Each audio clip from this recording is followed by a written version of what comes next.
Hello, কেমন আছো তুমি? আমি একদম মাস্ত। কেন? সকাল থেকে কোনো কল নাই, মেসেজ নাই, সবকিছু ঠিক আছে তো? সাল বদলে গেছে, ক্যালেন্ডার বদলে গেছে, তো তো আমিও বদলে গেছি।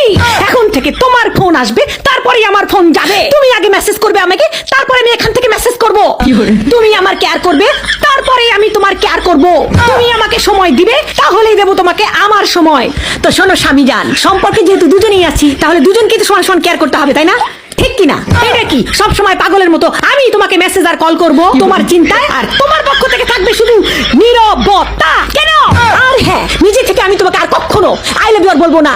আগে তো তুমি তোতা পাখির মতো বলতে থাকতে I love you, I love you. এখন কি হয়েছে? সব দায়িত্ব কি আমি নিয়ে রাখছি? কথা খুবই সিম্পল স্বামী বস, এক হাতে দাও আর এক হাতে নাও। কারণ নতুন বছর থেকে মাগনা মাগনা ভালোবাসা দেওয়ার সেবা বন্ধ করে দিয়েছি আমি।